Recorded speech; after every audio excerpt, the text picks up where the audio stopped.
Hello everyone, welcome to my YouTube channel. So students, आज मैं आपके सामने यूपी टीजीटी का आंसर की लेकर आई हूँ। ये जो आंसर की है स्टूडेंट, ये ऑफिशियली आंसर की है।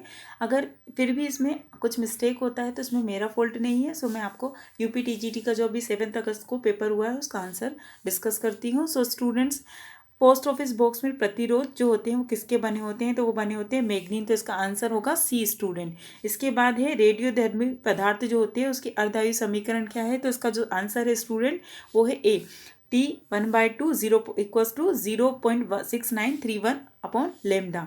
इसके बाद स्टूडेंट्स आप देखिएगा नेक्स्ट क्वेश्चन है 1000 वोल्ट शक्ति का एक इलेक्ट्रिक हीटर किलोग्राम द्रव का तापमान 2 मिनट में 25 डिग्री सेंटीग्रेड से बढ़कर 31 डिग्री सेंटीग्रेड कर देता है। द्रव का ऊष्मा सामर्थ्य क्या है? तो जो द्रव का ऊष्मा सामर्थ्य स्टूडेंट वो है 2 × 10⁴ जूल डिग्री सेंटीग्रेड। सो ये भी आपको चेक कर लीजिएगा, मिला लीजिएगा अपने आंसर। एथिल ब्रोमाइड की अभिक्रिया सिल्वर नाइट जो साइनाइड है उसके साथ कराने पर क्या मिलता है? तो जो एथिल ब्रोमाइड की अभिक्रिया सिल्वर साइनाइड से कराते हैं तो हमको जो आंसर मिलता है वो होता है CH3 CH2N और C। सो ये भी आप चेक कर लीजिएगा स्टूडेंट, और अगर चेक करने के बाद आप अपने आंसर को टिक कर लीजिएगा अगर सही है तो। निम्नलिखित में से किस एक के लिए अवतल दर्पण का उपयोग नहीं किया जाता? अवतल दर्पण मतलब होता है कॉनकेव मिरर का यूज़ नहीं किया जाता है। तो किसके लिए नहीं किया जाता है? वो है इसमें कारों में रियर दृश्य दर्पण जो होते हैं उसके लिए नहीं किया जाता है। सेविंग ग्लास की तरह यूज़ होता है। सर्च लाइट में भी यूज़ किया जाता है, कान के लिए भी यूज़ किया जाता है। सिर्फ कारों में गियर के लिए दृश्य दर्पण के लिए इसका यूज़ नहीं किया जाता है। 4 बल दिए गए हैं। कौन कौन से बल दिए गए हैं? गुरुत्वीय, स्थिर, विद्युत और चुंबकीय घर्षण। इनमें से कौन असंरक्षीय है? असंरक्षीय मतलब होता है नॉन कंजर्वेटिव है। तो इसमें से कौन जो है नॉन कंजर्वेटिव है? तो स्टूडेंट इसमें जो नॉन कंजर्वेटिव है वो है चुंबकीय एवं घर्षण, दोनों ये नॉन कंजर्वेटिव बल है। इसके बाद स्टूडेंट है एक आदर्श ट्रांसफॉर्म की फार्मर के प्राथमिक में 100 फेरे हैं और द्वितीयक में N और 220 वोल्ट AC निविष्ट करने पर 11V निर्गत होती है। तो N क्या होगा? तो इसमें जो N है वो होगा आपका 5। तो ये कैसे आया है? 200 वोल्ट को 1 निर्गत कराना है और तो कितना, और 11 वोल्ट निर्गत होती है तो कितना आ जाएगा? ये 5। इसके बाद स्टूडेंट निम्नलिखित में से कौन सा एक लेक लेंची सेल से एनोड के रूप में कार्य करता है? तो जो लेक लेंची सेल है उसमें एनोड की तरह कौन कार्य करता है? तो को कार्बन छड़ है, जो कार्बन रोड है वो किसका काम करती है? लेक लेंची सेल का काम करती है यहाँ पर। तो आप अपने आंसर टिक कर लीजिएगा, कार्बन रोड। इसके बाद स्टूडेंट आते हैं पारे के एक तापमापी पर 0 से 100 तक समान अंतराल निशान बने हैं। पिघलती बर्फ में पारा 10वें निशान पर, उबलते पानी से 80वें निशान पर होता है। यदि पारा 45वें निशान पर हो तो डिग्री सेंटीग्रेड में क्या तापमान होगा? तो जो डिग्री सेंटीग्रेड में तापमान होगा स्टूडेंट्स वो होगा 50 डिग्री सेंटीग्रेड। सो आप अपने आंसर को टिक कर लीजिएगा, क्या होगा इसका आंसर? 50 degree centigrade. इसके बाद है सामान्य तापक्रम पर कैल्शियम कार्बाइड में जल मिलाने में से कौन सी गैस उत्पन्न होती है? तो जब हम जल मिलाते हैं तो कौन सी गैस उत्पन्न होती है? तो एसिटिलीन जो होती है वो गैस उत्पन्न होती है स्टूडेंट। ये भी आप अपना आंसर टिक कर लीजिएगा, इसका आंसर है सी। जब नाभिकी से बीटा किरण उत्सर्जित होती है तो कौन सा नहीं बदलता? तो जब नाभिकी बीटा किरण उत्सर्जित करता है तो कौन सा नहीं बदलता है? तो इनमें से कौन नहीं बदलता? तो इसका आंसर है प्रोटॉन तथा न्यूट्रॉन का जो संख्याओं का योग होता है वो नहीं बदलता। इसका आंसर ए, आप टिक कर लीजिएगा। निम्नलिखित में से कौन सा एक तत्व नहीं है? तो इनमें से एक देखिए कौन सा एक तत्व नहीं है? तो इसका आंसर है सिलिका जो है वो तत्व नहीं है। इसके बाद आता है लंबाई एल तथा प्रति एकांक लंबाई द्रव्यमान म्यू के तार द्वारा द्रव्यमान एम के पिंड को ऊर्ध्वाधर दिशा में ऊपर की ओर त्वरण अल्फा से खींचा जा रहा है। तार के मध्य बिंदु पर तनाव क्या होगा? तो और गुरुत्वीय त्वरण कितना है जी? तो उसमें तनाव क्या होगा? सो स्टूडेंट इसका आंसर जो है वो है सी। तो M mu L M plus mu L upon 2 G plus A, यहाँ पर जी जो है वो गुरुत्वीय त्वरण को दिखाता है ना। द्विमीय आकाश में द्रव्यमान 2 kg का एक कण ए वेग 3, 0 से रेखा x = 5 पर चल रहा है, मतलब एक रेखा पर चल रहा है। फिर और कण बी जिसका द्रव्यमान 3 किलोग्राम और वेग -2, है 0 है, वो किस रेखा पर चल रहा है? x = -3 पर चल रहा है। तो निकाय का संपूर्ण कोणीय संवेग क्या होगा? तो इसका जो निकाय है इसका जो संपूर्ण कोणीय जो इस पर चल रहा है वो क्या होगा? इसका आंसर जो पूरा चल रहा है, इसका आंसर होगा 14 क्वेश्चन का बी, मतलब 48वें दक्षिणवर्ती वो होगा। इसके बाद स्टूडेंट है, यदि एक उदासीन परमाणु 2 के इलेक्ट्रॉन्स 8l इलेक्ट्रॉन्स एवं 6m इलेक्ट्रॉन्स रखता है तो परमाणु में कुल s इलेक्ट्रॉन्स होते हैं। तो s इलेक्ट्रॉन्स हो गए उस कक्षा में, फिर p इलेक्ट्रॉन एवं d इलेक्ट्रॉन अलग अलग होंगे, तो किसके लिए होंगे p और d इलेक्ट्रॉन्स। तो इसका जो आंसर है स्टूडेंट्स वो है सी, 6, 10 और 0 से ये अलग अलग होंगे। इसके बाद आता है ताप जिस पर किसी द्रव का वाष्प दाब वायुमंडलीय दाब के बराबर हो जाता है कहलाता है। तो जो ताप है जिस पे किसी द्रव का वाष्प दाब वायुमंडलीय दाब के बराबर हो जाता है, तो इसका आंसर है स्टूडेंट डी, क्वथनांक जो है उस पे वाष्प दाब उसके बराबर हो जाता है। परमाणु की विद्युत ऋणात्मकता बढ़ती जाती है इसके संकर कक्षों को हाइब्रिड ऑर्बिटल के गुण बढ़ने के साथ क्या होता है, तो इसके जब ऑर्बिटल के गुण बढ़ते हैं तो ये किस कक्षा एस के साथ बढ़ जाते हैं, किस ऑर्बिटल में, एस के, तो इसका ऑप्शन है डी। इसके बाद आता है स्टूडेंट 18th क्वेश्चन, जब पीएन संधि को पश्चिम दिशिक बायस किया जाता है तो अवेक्षित होता है। तो जब क्षेत्र होता है, कौन सा क्षेत्र होता है जब इसको बायस किया जाता है, तो अधिक चौड़ा हो जाता है ये। सो स्टूडेंट इसका आंसर आप लगा लीजिएगा, क्या हो जाता है, अधिक चौड़ा, इसका आंसर है ए। 18 क्वेश्चन का आंसर है ए। 19th है, निम्नलिखित यौगिकों के समुच्चय में किस समुच्चय का आबंध क्रम +1 है।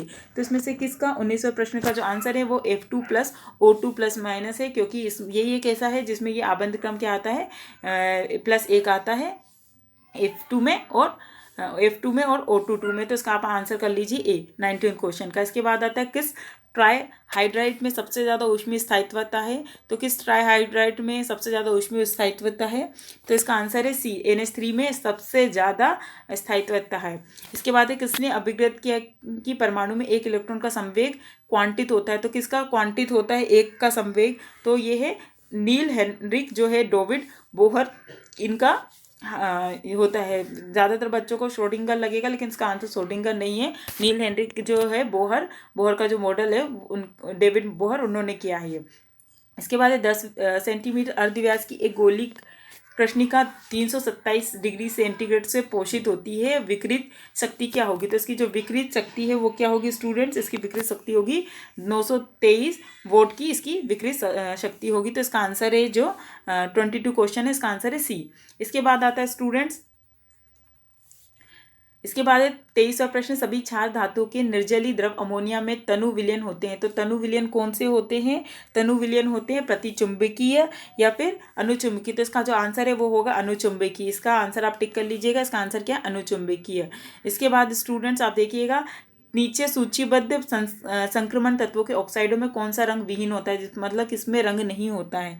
तो आपको जो आंसर है वो है आपका ए, इसमें TiO2 जो होता है टाइटेनियम ऑक्साइड का रंग नहीं होता है। कौन सा तत्व ऐसा है जो जिसे मेंडलीव की आवर्त सारणी में समूह 3A मतलब जो 3rd A परंतु 18 समूही आधुनिक आवर्त सारणी में समूह 13 के सदस्य के रूप में स्थान मिला है। तो किसको स्थान मिला है, इसमें से एल्यूमिनियम जो है उसको स्थान मिला है आवर्त सारणी में। तो आप इसका आंसर कर लीजिएगा 25th क्वेश्चन का बी। अब आता है 26th क्वेश्चन, ऊष्माधारिता 5 कैलोरी डिग्री सेंटीग्रेड के कैलोरी मापी में जो कैलोरी मापी है उसमें वो जो पानी है उसका 25 डिग्री सेंटीग्रेड पर 10 ग्राम जल भरा है। यदि 0 डिग्री सेंटीग्रेड पर वो क्या हो वो गिरता जाए तो कैलोरी मापी का तापमान क्या होगा। तो उसका जो तापमान होगा वो क्या होगा आपका ए, मतलब 0 डिग्री सेंटीग्रेड उसका तापमान हो जाएगा। सो स्टूडेंट इसका 26 का जो आंसर है वो आप क्या कर लीजिएगा ए, इसका आप आंसर फिल कर लीजिएगा। इसके बाद एक बंदूकधारी तथा एक सेब दोनों पृथ्वी से 98 मीटर की ऊंचाई पर परस्पर 200 मीटर की दूरी पर है। t = 0 पर द्रव्यमान 5 ग्राम की गोली वेग 200 मीटर से क्षैतिज दिशा में सेब की ओर चलाई जाती है। t = 0 पर ही सेब नीचे की ओर चलना आरंभ करता है। यदि g = 9.8 मीटर पर सेकंड का स्क्वायर हो तो गोली सेब को तभी मिलेगी जब वह नियत क्या होगा। तो जब वह नियत कैसे हो, त्वरण 9.8 मीटर पर सेकेंड स्क्वायर से गिरे। तो आप इसका आंसर कर लीजिएगा स्टूडेंट 27 का आंसर क्या है 9.8 मीटर पर सेकेंड का स्क्वायर है। निःशुद्ध अर्धचालक में क्या होता है, विवर छिद्र तथा इलेक्ट्रॉन समान गतिशील होते हैं या विवर अधिक गतिशील होते हैं, इलेक्ट्रॉन अधिक गतिशील होते हैं या केवल इलेक्ट्रॉन की गतिशील होते हैं। तो जो 28 थे उसका आंसर है सी, इलेक्ट्रॉन सबसे ज़्यादा अधिक गतिशील होते हैं। तो आप इसको आंसर टिक कर लीजिएगा सी। सो स्टूडेंट्स अब आता है 29 प्रश्न। तो हम देखेंगे लंबाई 2 मीटर वाला एक व्यक्ति समतल दर्पण के सम्मुख खड़ा है। दर्पण की जो न्यूनतम ऊर्ध्वाधर ऊंचाई है वो कितनी होनी चाहिए कि वो अपना पूर्ण प्रतिबिंब देख सके। तो उसकी ऊंचाई कितनी होनी चाहिए कि वो अपने आप को देख सके, तो वो 1 मीटर होना चाहिए कि वो अपनी छवि को उसमें देख सकता है। इसके बाद आता है स्टूडेंट निम्नलिखित यौगिकों में से किस एक में आयनिक एवं सहसंयोजक बंद होते हैं। तो इसमें से किस में एक सहसंयोजक बंद होते हैं। तो अमोनियम क्लोराइड में सहसंयोजक बंद होते हैं। तो आप ये भी याद कर लेंगे। जो अमोनियम होता है और क्लोराइड NH3Cl इसमें बंद होते हैं। तो आप ये देख लीजिएगा 30 क्वेश्चन में अमोनियम क्लोराइड में सबसे अधिक बंद होते हैं। निम्न में से कौन सा कथन सही नहीं है, इनमें से बताना है आपको कौन सा कथन सही नहीं है। तो स्टूडेंट देखिए, बोर का परमाणु मॉडल बहु इलेक्ट्रॉन वाले परमाणु के स्पेक्ट्रा को नहीं समझा जाता। बोर का परमाणु मॉडल जीवन प्रभाव को नहीं समझा जाता। बोर का परमाणु मॉडल स्टॉक प्रभाव को नहीं समझा जाता है। बोर का परमाणु मॉडल इलेक्ट्रॉन को कण और तरंग की तरह व्यवहार करता है। तो इसका जो आंसर है वो है डी। मतलब बोर का जो परमाणु मॉडल है इलेक्ट्रॉन के कण और तरंग के व्यवहार करता है ना, तरंग की तरह इसका व्यवहार होता है। इसके बाद आता है 32वां प्रश्न, सही कथन चुनिए। इनमें से जो प्रश्न दिए गए मतलब कथन जो दिए हैं उसमें सही जो है वो उसको चुनना है। तो हम स्टार्ट करते हैं। HClO में केंद्रीय परमाणु की ऑक्सीकरण अवस्था +5 है और HClO3 में +1 है। और HClO3 में क्लोरीन परमाणु HClO से अधिक विद्युत ऋणात्मक है। तो इसका जो आंसर होगा स्टूडेंट्स वो क्या होगा, जो बी होगा। HClO3 में क्लोरीन परमाणु HClO3 से अधिक विद्युत ऋणात्मक है। तो स्टूडेंट्स का जो 32 है उसका आंसर आप बी कर लीजिएगा। सिल्वर के हेलाइडों में न्यूनतम जलीय घुलनशीलता वाला है। तो सिल्वर जो है उसमें सबसे अधिक घुलनशीलता वाला क्या है, AgI है। तो जो सिल्वर आयोडाइड है वो सबसे ज़्यादा घुलनशील हो जाता है। सौर विकिरण के फ्राउनहोफर जो है रेखाओं की सहायता से किस तत्व का पता लगाया। तो किस तत्व का पता लगाया सौर विकिरण से। तो इसका जो आंसर है स्टूडेंट वो है बी, हीलियम का पता लगा है। तो इसको भी आप टिक कर लीजिएगा। ये जो है वो क्या है, हीलियम का पता लगा है। इसके बाद स्टूडेंट्स आप देख निम्न को बंधक कोण के घटते क्रम में व्यवस्थित करिए। तो आपको जो बंधक कोण है उसमें व्यवस्थित करना है। तो इसका जो बंधक कोण है वो उसका जो आंसर मुझे लग रहा है मेरे हिसाब से H2O है। ऑफिशियली आंसर की के हिसाब से भी इसका answer H2O is greater than H2S है और H2S is greater than H2SE है और H2E है। सो स्टूडेंट इसका आंसर आप सही कर लीजिएगा। H2 इसका आंसर है बी। दो समतल दर्पण के एक दूसरे से 60 डिग्री का कोण बनाते रखे हैं। यदि उनके बीच एक बिंब रखा हो तो कितने प्रतिबिंब दिखाई देंगे। तो इसमें कितने प्रतिबिंब दिखाई देंगे। तो स्टूडेंट इसमें 5 जो प्रतिबिंब आपको इसमें दिखाई देंगे। तो आप इसका आंसर कर लीजिएगा सी। इसके बाद आता है स्टूडेंट प्लांक नियम के अनुसार T ताप के पदार्थ के साथ तापीय साम्य में विकिरण का ऊर्जा घनत्व इस प्रकार दिया जाता है कि U = VT = 8πh/c³ VN/E/hv। मतलब H जो होता है प्लांक क्वांटम है, V वेलोसिटी/kT जो है तापमान के लिए दिया गया -1, जहाँ n एक पूर्णांक है किसके बराबर है। तो इसमें पूछा गया किसके बराबर। तो जो क्वांटम का जो ये रूल है उसमें जो n है वो किसके बराबर है, 3 के बराबर। सो स्टूडेंट्स का आंसर D3 है। इलेक्ट्रॉन की अधिकतम संख्या जो कि एक कक्षक में वास करते हैं। तो एक कक्षक में मतलब वो ऑर्बिटल में रहते हैं। तो क्या होगी वो उनका जो नंबर है वो क्या होगा स्टूडेंट। तो उसका नंबर है 2। मतलब कितने वो होते हैं तो 2 जो कि उसमें वास करते हैं। इसके बाद आता है 2 इलेक्ट्रोड जो होते हैं CO2 + CO Fe2 + Fe के मानक अपचयन विभव क्रमशः 0.28 V एंड 0.44 V है। ऐसे सेल जिनकी सेल अभिक्रिया CO + Fe2 + CO2 + NFe उस सेल का विद्युत भाग होगा। EMF क्या होगा उसका। तो स्टूडेंट उसका जो EMF है इलेक्ट्रोमैग्नेटिक फील्ड होगी उसकी 0.16 वोल्ट है ना, माइनस में रहेगी। उसका आंसर जो है 39 का वो है स्टूडेंट ए। कौन सा अधिकतम चक्रण बहुलता रखता है। तो कौन सा इसमें सबसे अधिक जो चक्रण बहुलता रखता है। तो इसमें जो C है PQ वो सबसे अधिक बहुलता को रखता है। स्टूडेंट इसके बाद आते हैं 41 क्वेश्चन पर। नीचे दी गई रासायनिक अभिक्रिया में द्वि अपघटन अभिक्रिया को इंगित करिए। तो इसमें जो द्वि अभिक्रिया है उसको कौन इंगित कर रहा है, मतलब जो डिकम्पोजिशन रिएक्शन है उसको कौन बता रहा है। तो इसमें जो डिकम्पोजिशन रिएक्शन है उसको फर्स्ट ही आपको बता रहा है 6CO2 + 6H2O। ये C6H12O6 + 6O2 ये आपको 10th क्लास की 2nd चैप्टर में मिल जाएगा। यदि द्रव्यमान लंबाई एवं समय के बजाय बल वेग V तथा काल T को मूल विमा माना जाए तो रेखिक संवेग पी की विमा क्या होगी। तो इसमें पी की विमा मतलब रेखिक संवेग की विमा पूछी गई, विमा मतलब डायमेंशन पूछा गया है, तो आपको बताना है कि इसका डायमेंशन क्या होगा। तो स्टूडेंट इसका जो डायमेंशन होगा वो होगा FT। तो आप इसको सेकेंड आंसर को इसको टिक कर लीजिएगा, FT इसका डायमेंशन होगा। इसके बाद आता है नेक्स्ट क्वेश्चन 43वां नंबर का। ऑक्सीजन के 3.2 ग्राम परमाणु का भार क्या होगा। तो जो ऑक्सीजन है उसके 3.2 जो ग्राम परमाणु है इसका जो भार होगा वो क्या होगा, बी, मतलब 102.4 ग्राम जो इसका भार होगा स्टूडेंट। इसके बाद आता है 44वें नंबर का प्रश्न। एक कण 30 सेंटीमीटर अर्धव्यास के वृत्त में गतिमान है, उसका रेखीय चाल v = 3t द्वारा दी जाती है, जहाँ t सेकंड में तथा v मीटर पर सेकंड में है। t बराबर 5 से इसका अर्धव्यासी त्वरण होगा। तो इसका जो अर्धव्यासी त्वरण होगा वो क्या होगा स्टूडेंट, इसका अर्धव्यासी त्वरण है वो 750 मीटर पर सेकेंड होगा, मीटर पर सेकेंड स्क्वायर होगा। सो आप इसको भी 44 जो प्रश्न है उसका आंसर है ए। 45वां प्रश्न जो है, प्रकाश का कौन सा गुण दर्शाता है कि वह अनुपस्थ तरंग है। तो कौन सा गुण है जो कि दर्शाता है अनुपस्थ तरंग है। तो इसका आंसर है ध्रुवीकरण जो है वो दर्शाता है कि वो कैसा है, अनुप्रस्थ तरंग है। इसके बाद आता है 46वां प्रश्न। तापमान पैमाना जो किसी पदार्थ के गुणों पर निर्भर नहीं करता वो क्या है। तो तापमान पैमाना जो कि वो किसी पदार्थ के गुणों पर निर्भर नहीं करता तो वो क्या है, डी, मतलब केल्विन पैमाना ऐसा है जो किन्हीं के गुणों पर निर्भर नहीं करता। ठीक है। इसके बाद आता है 47। दर्शाए विभवमापी परपथ में एक विद्युत वाहक बल ई तार AB के B सिरे से 40 सेंटीमीटर दूरी पर C पर संतुलित होता है। तार AB की लंबाई 100 सेंटीमीटर तथा प्रतिरोध 4 ओम है। यदि प्रतिरोध R = 200 ओम के परितः विभवांतर 1 वोल्ट हो तो विद्युत भाग बल जो होता है E का मान वो क्या होता है। तो इसमें विद्युत भाग जो बल है उसका मान होता है ए मतलब 12 उसका मान होता है। सो स्टूडेंट्स आप इसको भी टिक कर लीजिएगा। 47वां जो प्रश्न है उसका आंसर होगा ए। निम्नलिखित को किरणों की प्रवेशी क्षमता के अनुसार व्यवस्थित कीजिए। तो अपन को किसके किरणों की क्षमता के अनुसार उसको व्यवस्थित करना है। तो जो 48वां प्रश्न है उसका आंसर है बी, क्योंकि पहले गामा रेस फिर बीटा रेस फिर अल्फा रेस होगी। तो इसको अपन ने प्रवेशी क्षमता जो होती है उसके अनुसार व्यवस्थित कर लिया है। इसके बाद आता है प्रश्न 39वां प्रश्न। सो स्टूडेंट देखिए, एक रेडियो तत्व धर्मी तत्व की अर्ध आयु 10 सेकेंड है। इस तत्व के एक नाभिक न्यूक्लियस का क्षय कितने सेकंड में हो जाएगा, कितने सेकंड पहले होगा, तो ये देखना है। तो स्टूडेंट इसका जो क्षय है पहले से बताना संभव नहीं होता है कि ये कब होगा। तो इसका आंसर जो होगा वो होगा डी। इसके बाद आता है नेक्स्ट प्रश्न जो कि 50वां प्रश्न है कि द्रव्यमान m का एक कण आयाम a तथा आवर्तकाल t से सरल आवर्त दोलन कर रहा है। मध्य बिंदु जो होता है पार करने के समय काल जो है वो t/8 बाद यदि इसकी स्थितिज ऊर्जा तथा गतिज ऊर्जा का अनुपात क्या होगा। तो इसकी जो स्थितिज ऊर्जा और गतिज ऊर्जा का जो अनुपात अगर अपन देखेंगे तो कितना आएगा, अपना 1 निकल कर आएगा।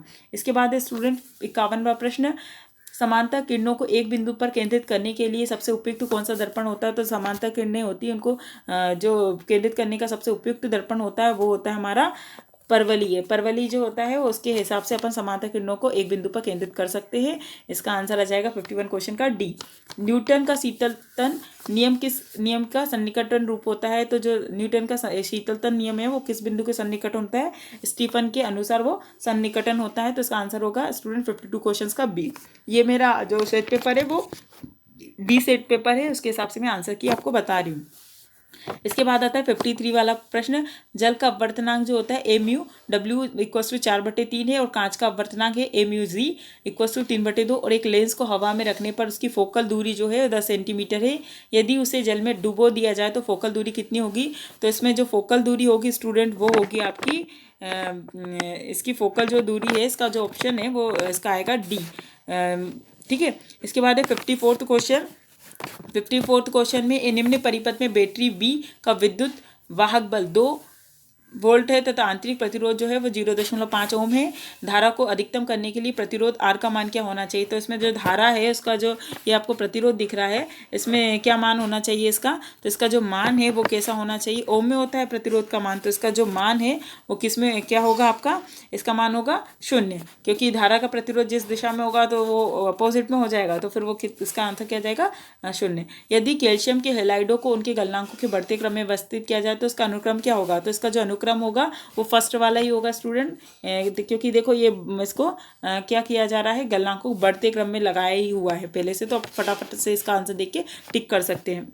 इसके बाद है 56 Na+ तथा जो F है दोनों ही आयनों का इलेक्ट्रॉनिक विन्यास जो है 1s2 2s2 2p6 है, किंतु Na+ आयन के आयनी त्रिज्या जो है वो F- आयन के आयनी त्रिज्या का केवल 0.691 गुना हो जाती है। यदि इनकी आयनों त्रिज्या का योग 231 pm हो तो F- आयन का आयनी त्रिज्या होगी। तो इसकी जो आयनी त्रिज्या है वो क्या होगी स्टूडेंट्स, इसकी आयनी त्रिज्या होगी 136 pm। तो आप इसको भी टिक कर लीजिएगा।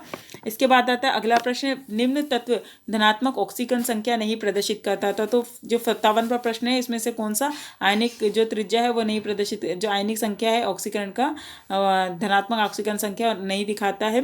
तो इसमें जो F है वो ऑक्सीकरण संख्या को नहीं दिखाता है। तो इसका जो आंसर है 57 का अकॉर्डिंग टू सेट डी वो है F।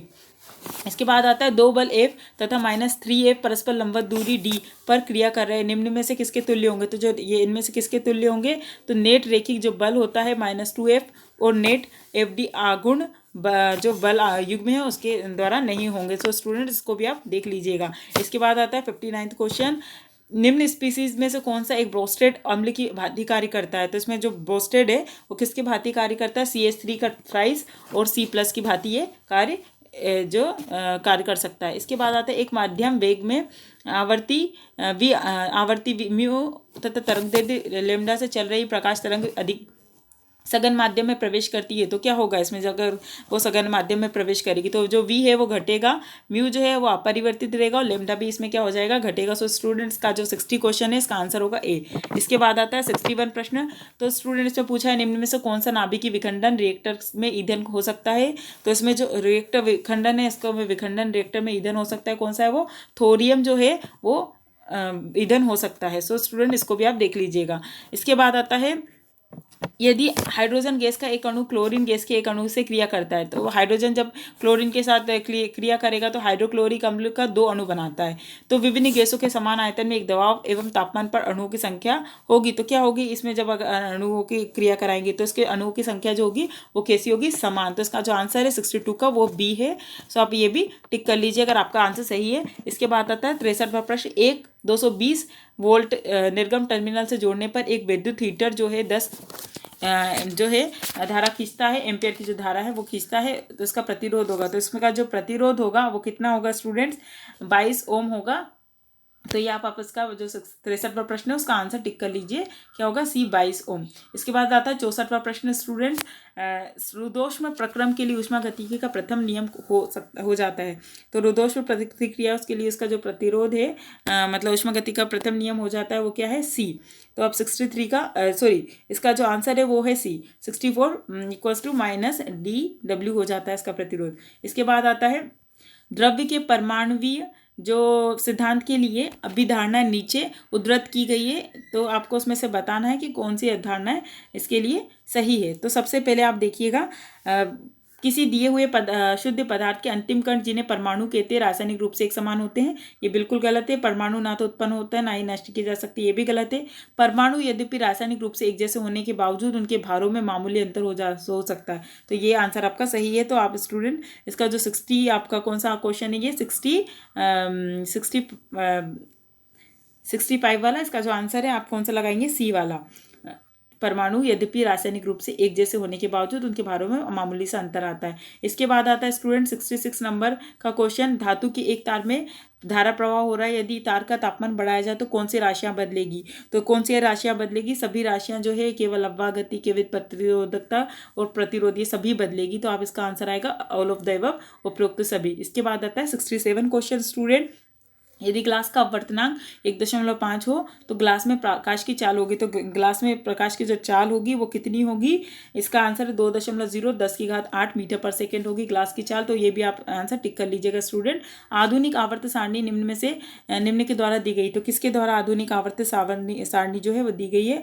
तो इसमें जो आधुनिक आवर्त सारणी है स्टूडेंट वो मोसले के द्वारा दी गई है। तो आप इसका आंसर B कर लीजिएगा। पुरानी आपको पता ही होगा मेंडलीव की सारणी है और जो नई वाली मोसले की है। निम्न D ब्लॉक तत्व परिवर्तित संयोजकता नहीं दर्शाता, तो इसमें से कौन सा परिवर्तित संयोजकता नहीं दर्शाता है, तो जो जिंक है वो परिवर्तित संयोजकता नहीं दर्शाता है स्टूडेंट। इसके बाद आता है स्टूडेंट 70 प्रश्न, चाल 5 √3 मीटर पर सेकंड से वर्षा का पानी पृथ्वी पर ऊर्ध्वाधर गिर रहा है। यदि एक व्यक्ति चाल 5 मीटर पर सेकंड से पूर्व की ओर चले तो उसे ऊर्ध्व से क्या कोण बनाते हुए पानी गिरता प्रतीत होगा। तो उसमें जो पानी गिरता हुआ प्रतीत होगा वो क्या होगा, 30 डिग्री का पानी गिरेगा। सो स्टूडेंट्स, अगर आपको मेरा वीडियो अच्छा लगे तो प्लीज़ लाइक एंड सब्सक्राइब करना ना भूलिए।